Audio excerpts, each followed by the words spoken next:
So guys আমি আগরতলা গেছি একটা কাজে। তো আমি আগরতলা যখন গেছি কিছু ড্রেস টেস নেওয়ার উদ্দেশ্যে সিটি সেন্টার গেলাম। তো গিয়ে সেটার নিচে একটুখানি বইলাম, ভাবলাম কি পরেই নেবো ড্রেস টেস, একটু রেস্ট করে নিই। যখন বইলাম দেখলাম দিদিটা অনেক মানুষের কাছে টাকা চাইতেছে। তো দিদিটারে অনেকে টাকা দিতে চাইতেছে না, মানা করতেছে। তো এটা হয়েছে দিদিটার বাচ্চা। আমার না প্রচণ্ড কষ্ট লাগতেছে এটা দেখা, বাচ্চাটারে দেখা অনেক কিউট বাচ্চাটা। এখন খেলার বয়স, পড়ার বয়স, ও মার সাথে সাথে করতেছে। তো আর কি আর করুন।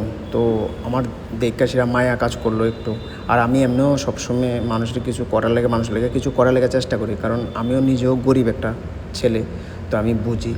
তো ওই কারণে আমি কী করলাম, পকেটের থেকে টাকা বার করে সেটা আমি 2 দিনের আমার যে ইনকাম হয়েছে, মানে একদিনে আমি যত টাকা ইনকাম করি, তো 2 দিনের ইনকামের টাকা আমি দিয়ে দিছি।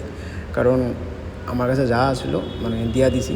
আমি শুধু এদিকে কিছু ড্রেস কেনাকাটার লেগে টাকা রেখা সেরা ওই টাকাটা আমি দিয়া দিছি। তো অ্যাকচুয়ালি দিদিরে জিজ্ঞাসা করলাম, দিদি তুমি কিছু করো না গেলে? তো দিদি কইছে অ্যাকচুয়ালি ভাই আমি অসুস্থ, আমি করতে পারি না। তো আমি কইছি কি তোমার কীটা হয়েছে? কইছে যে আমি না অনেক সময় আমনে আমনে পড়ে জায়গা, অ্যাকচুয়ালি মৃগ রোগ হইব।